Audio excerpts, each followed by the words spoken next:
Good morning, student. Today we'll discuss the last chapter of our syllabus, Unit 7, Equilibrium. Firstly, we will discuss about the introduction of this chapter.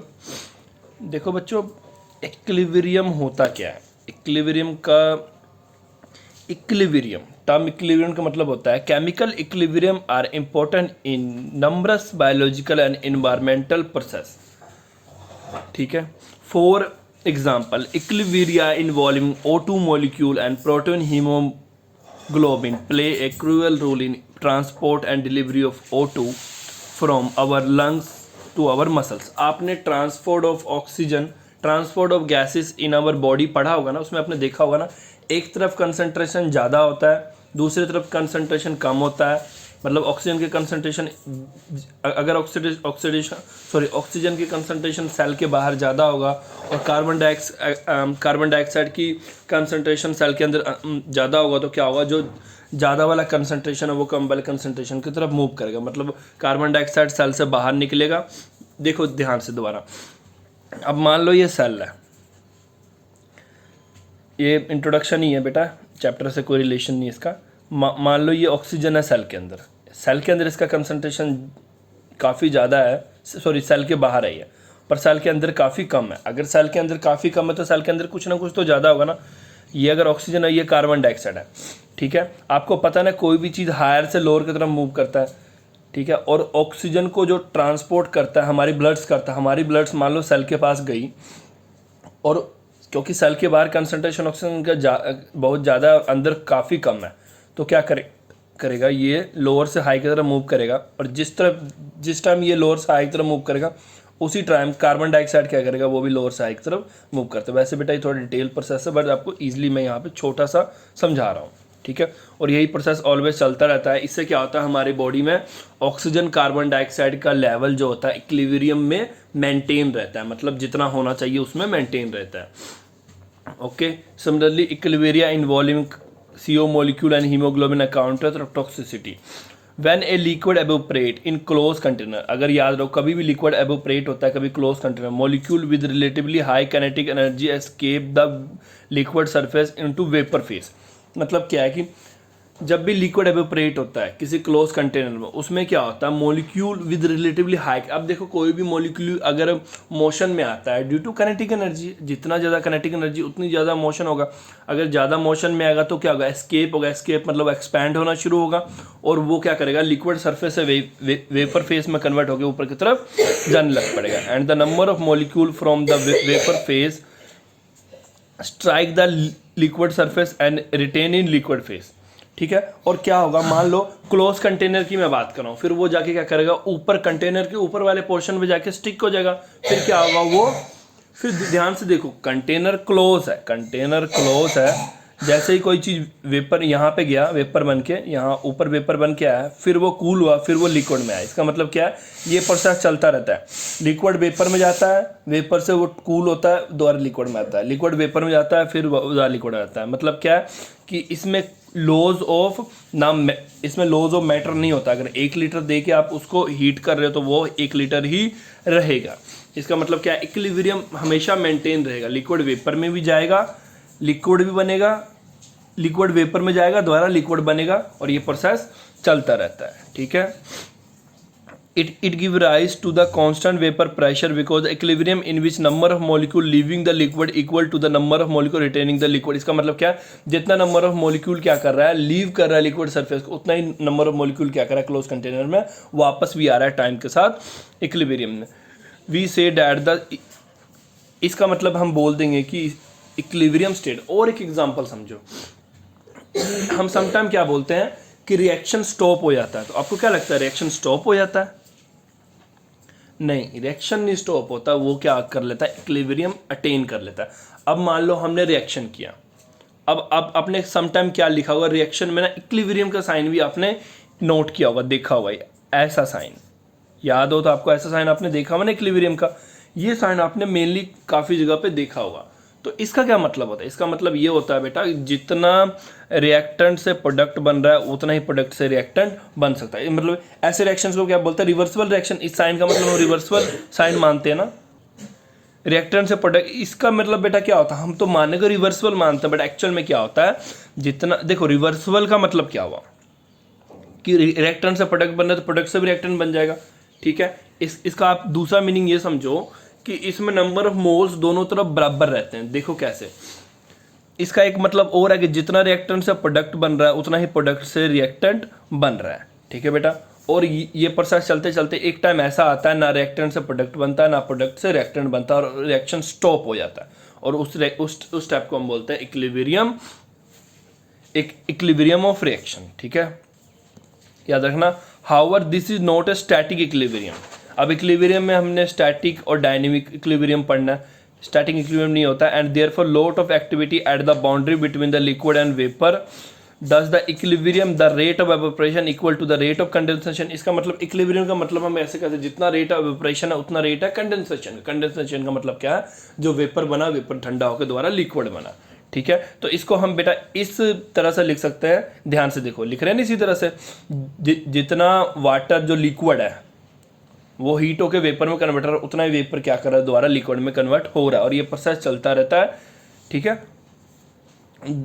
The double half arrow indicate the process in which both direction are going simultaneously, मतलब दोनों direction में reaction simultaneously चल रहा है। The mixture of reactant and product equilibrium state called equilibrium mixture, वो reaction mixture जो equilibrium state में उसे बोलते हैं equilibrium mixture. Equilibrium can be establish for the both physical process and chemical processes.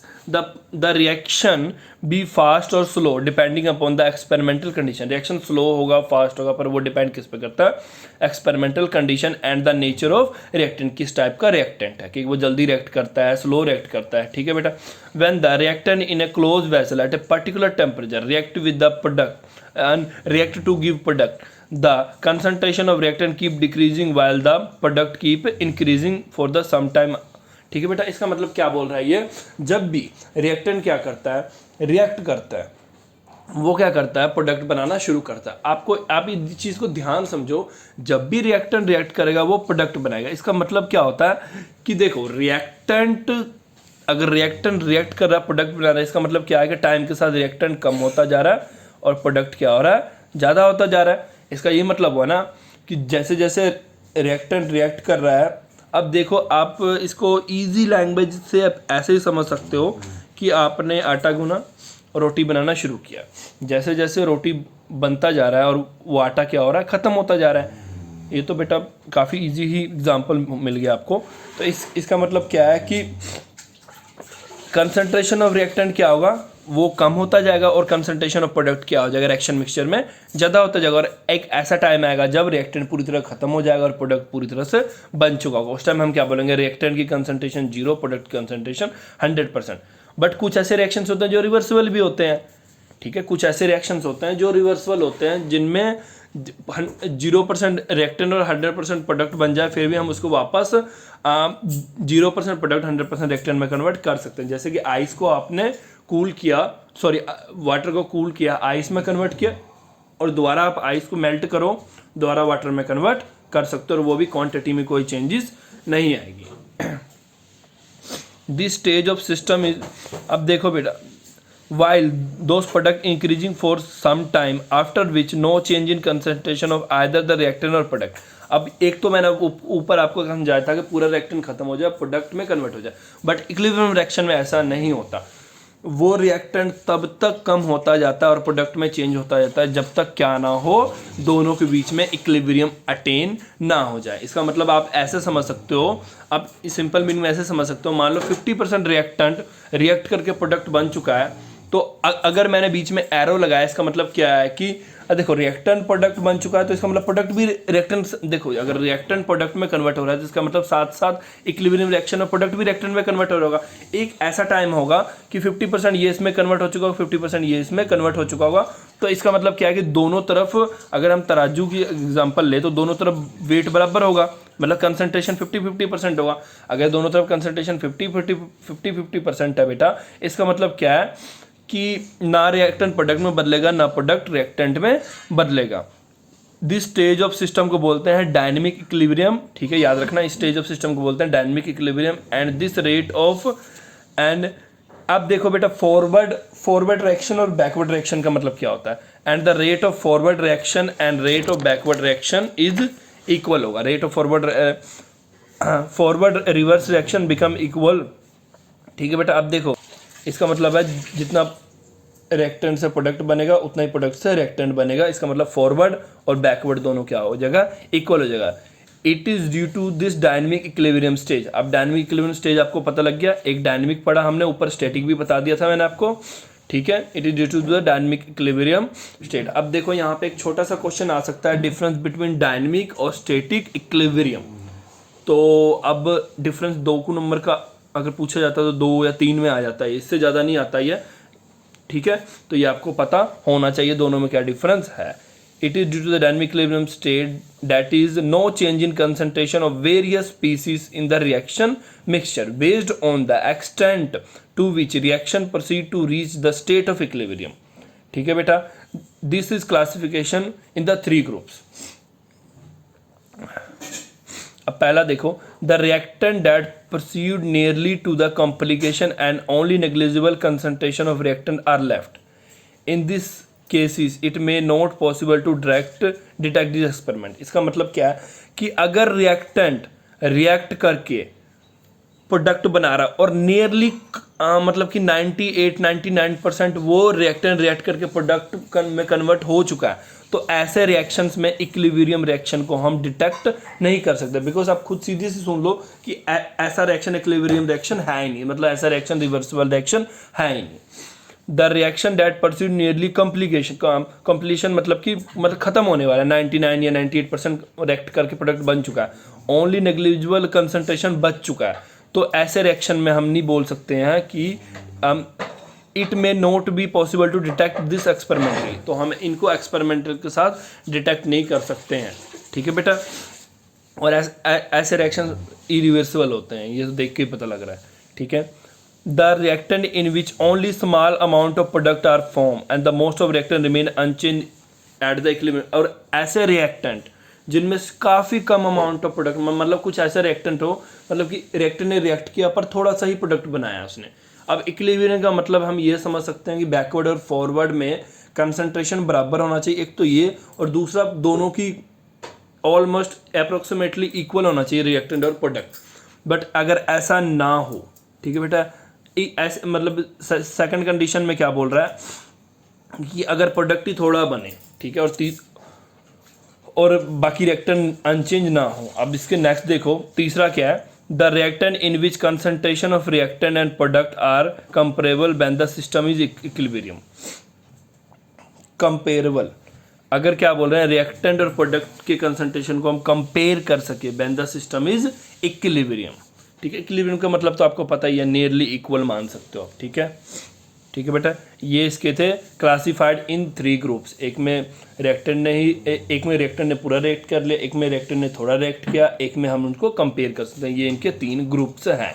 ठीक है, the extent of reaction in equilibrium varies to the experimental condition such as का। अब देखो बेटा, अब इक्विलिब्रियम की कंडीशंस भी डिपेंड करती है कुछ फैक्टर्स पे। अब ये नहीं होता है कि कोई भी अब देखो रिएक्टेंट रिएक्ट करने वाला है कि नहीं, टेम्परेचर स्टेबल मिल रहा है कि नहीं। अब कोई चीज़, अब कोई रिएक्टेंट है, मान लो कि ठंडे पानी में रिएक्ट ही नहीं करता और मैं उसको ठंडे पानी में डाल के इक्विलिब्रियम स्टेज निकालने बैठ जाऊँ या रिएक्शन कराने लग पड़ूँ, तो होगा ही नहीं। मतलब उसको भी फेवरेबल कंडीशन चाहिए होता है रिएक्शन करने के लिए। The extent of reaction in equilibrium varies with the experimental conditions such as concentration of reactant or temperature हो, optimization of the operational condition, very important in the industrial laboratory। और ये सब काफ़ी important होता है। ठीक है बेटा, that equilibrium is the favorable in direction of the desired product। देखो बच्चों, कोई भी रिएक्शन तभी होगा जब उसको डिज़ायर कंडीशन मिलेगा। ठीक है बेटा, और प्रोडक्ट बनने के लिए। अब ऐसा नहीं आप कह सकते हो कि बस आपने रिएक्टेंट लिया और प्रोडक्ट बना लिया, टेम्परेचर दिया नहीं सही से, टेम्परेचर नहीं मेंटेन किया, तो आप ऐसे रिएक्शंस को नहीं कह सकते। अब मान लो कि आपने जान के, आपको पता है कि गर्म पानी में रिएक्शन होगा, बट आप फिर भी उसमें चिल्ड ठंडा पानी डाल के रिएक्ट करने की कोशिश करो, तो उसमें क्या होगा, प्रोडक्ट रिएक्टेंट का 1-2% ही कन्वर्ट होगा प्रोडक्ट में। तो आप ऐसे नहीं बोल सकते ये इक्विलिब्रियम रिएक्शन नहीं है। उसकी बेटा सबसे पहले आपको स्टडी करनी पड़ेगी कि एक्चुअल उसकी डिज़ायर कंडीशन कैसा है। मतलब प्रोडक्ट बनाने के लिए उसकी डिज़ायर कंडीशन कैसा है, मतलब उसको कैसा मतलब सॉल्वेंट चाहिए, क्या सॉल्वेंट मतलब जिसमें उसको डिज़ोल्व करेंगे, कि हीट चाहिए कि नहीं चाहिए, ठीक है, उसके कंडीशंस, उसके प्रेशर्स, फिर आप आगे जाके इसको मेजर कर सकते हो। ये इंडस्ट्री में भी होता है, लैब्स में होता है। Some important aspect of equilibrium involving the physical और chemical process that deal to this unit, इस यूनिट में हमने इनके रिगार्डिंग ही पढ़ना है, ठीक है। और देखो unit along with the equilibrium involving the ions in aqueous solution, हम इसमें आयंस के रिगार्डिंग भी स्टडी करेंगे कि आयंस की movement, positive ion negative ion, ठीक है बेटा, आयंस तो दोनों हो सकता है, ठीक है बेटा। और किस में पढ़ेंगे, एक्वस सोल्यूशन में, यानी कि और ऐसे इक्विलिब्रियम को बोलते हैं आयनिक इक्विलिब्रियम। आई थिंक बेटा काफ़ी डिटेल्स में मैंने आपको चीज़ समझा दिया है और आपको क्लियर हो भी जाना चाहिए, ठीक है। तो इसमें से भी कई सारी चीज़ें हमारे सिलेबस में नहीं है, तो वो मैं आपको बता दूंगा, ठीक है। Thank you for today.